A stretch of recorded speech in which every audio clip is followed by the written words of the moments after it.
Oke, sekarang kita sudah bicara 4 artificial lift, sebenarnya artificial lift lebih dari itu, tapi kita sekarang membahas semuanya dalam analisis. Nah, sekarang kita punya kondisi sumur sesuai dengan situasinya masing-masing. Tekanannya berapa, gasnya banyak atau enggak, miring atau enggak, butuh laju alir berapa. Kita punya banyak pilihan, artinya kita harus meng-consider apa yang kita inginkan. Oke? Nah, apa yang kita inginkan? Kita pengen sebenarnya yang range operating rate-nya itu tinggi. Mulai dari rate rendah sampai rate paling tinggi. Kita pengen lebar operasi dia. Kemudian kalau bisa ya nggak mahal ngebelinya. Operating cost-nya juga nggak mahal. Kalau bisa umurnya panjang. Kemudian kalau bisa mudah diinstal, mudah dioperasi, mudah dikontrol, mudah di troubleshoot. Nah, kita sebagai engineer kan pengennya banyak gitu ya. Pengennya banyak banget nih, agak cerewet sebenarnya. Tapi nggak apa-apa, kan kita mencari teknologi. Kemudian kalau bisa efisiennya tinggi, efisiensi energinya nggak boros, minimum footprint, artinya dia nggak makan tempat kalau bisa. Kalau bisa nggak noise, nggak tinggi, dan juga estetika lah. Jangan terlalu besar, jangan terlalu menarik perhatian, karena vandalism bisa terjadi juga.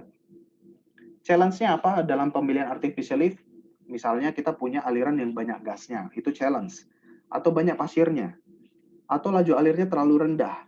Beberapa pompa nggak cocok pada laju alir yang terlalu rendah. Karena kalau pompanya kosong, karena nggak ada aliran atau alirannya kecil, pompanya kosong itu gawat, pompanya bisa cepat rusak. Challenge-nya juga kalau terlalu tinggi viskositasnya, kalau terlalu tinggi waternya atau water cut-nya, kalau terlalu dalam, kalau reservoirnya multi-layer, kalau high temperature, gitu ya, nanti material pompanya agak lebih susah, atau motor ESP-nya agak lebih cepat kepanasan kalau kita punya high temperature. Low productivity, itu juga kita nggak inginkan gitu ya. Challenge-nya juga kalau jauh, remote di onshore area di dalam hutan, jauh gitu gimana kita monitornya gitu ya. Kita misalnya saya bekerja di lapangan bisa tuh ke sumur saya dari kantor itu 2 jam sendiri hanya untuk satu sumur.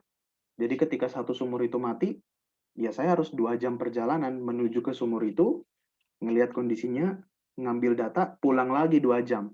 Nah, seperti itulah kondisinya kalau kita di lapangan. Kalau onshore ya, tapi nggak selalu teman-teman. Offshore juga itu memberikan challenge gitu ya. Kalau dia terlalu miring, kalau fluidanya korosif, kalau bisa terbentuk scale, itu semua challenge. Kalau juga marginal operation, kalau sebenarnya operasi kita nggak terlalu banyak produksi, pendapatan kita kecil, itu jadi challenge.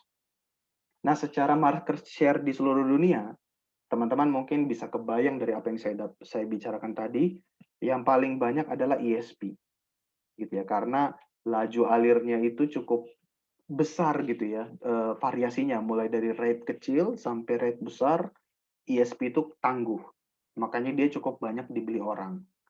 Ada juga yang sucker pump, ini misalnya laju alir kita itu kecil, nggak terlalu banyak gitu ya, nggak terlalu tinggi laju alirnya, dan banyak yang vertikal, itu sucker pump cukup lah, jauh lebih murah gitu dibandingkan ESP, makanya dia cukup banyak juga. Selebihnya PCP itu lebih dikit, plunger lift itu makin dikit, hydraulic lift makin dikit gitu ya. Karena memang laju alirnya nggak terlalu tinggi dan operasinya juga agak lebih sulit. Gas lift sederhana tapi kenapa hanya 4%? Because kita pengen jual gasnya, seringnya gitu ya. Kita sering pengen jual gasnya. Gas itu kan jualan juga. Jadi agak nggak pengen kita pakai gas itu untuk artificial lift. Seperti itu teman-teman. Nah, sebagai seorang production engineer, kita pasti sampai pada titik di mana we have to select, kita harus mencari artificial lift yang paling cocok dengan kondisi sumur kita. Dan ini kan multivariabel banget, multifaktor banget gitu ya, nggak mudah.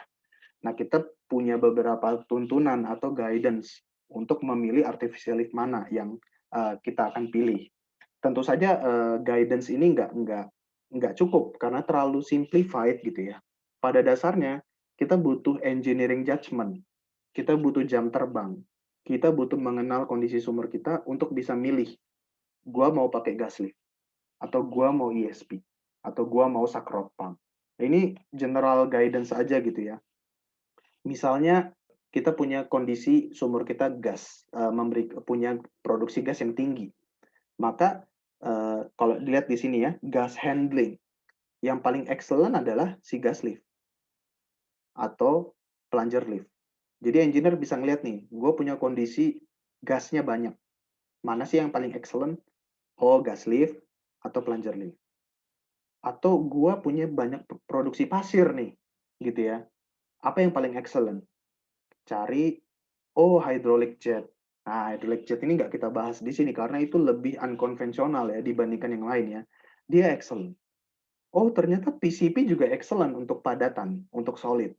Kemungkinan kita bisa pilih PCP, Progressing Cavity. Oke ya. Atau misalnya apalagi nih, aku pengen pakai di offshore. Kita lihat mana yang cocok. Oh, ESP bisa, excellent. Oh, gas lift bisa juga, excellent. HJP, hydraulic jet juga oke.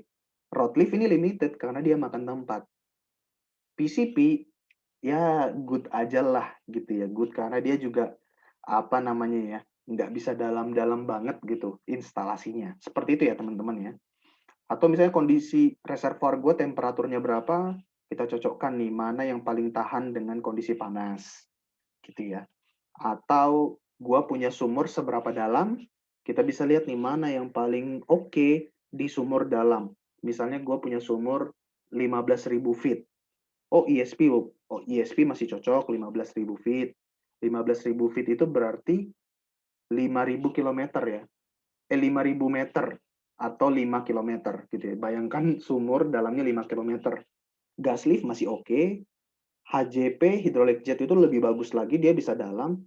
Rod lift juga masih oke, tapi PCP nggak bisa dalam nih. Dia cuma bisa sampai 3 kilometer. Seperti itu ya teman-teman ya. Jadi ini general guideline untuk kita bisa milih artificial lift mana yang kita akan pakai. Oke, sekian untuk bab yang pertama ya, cukup dalam, cukup banyak, mohon maaf gitu ya. Semoga teman-teman bisa mencerna. Sekarang kita tanya jawab dulu.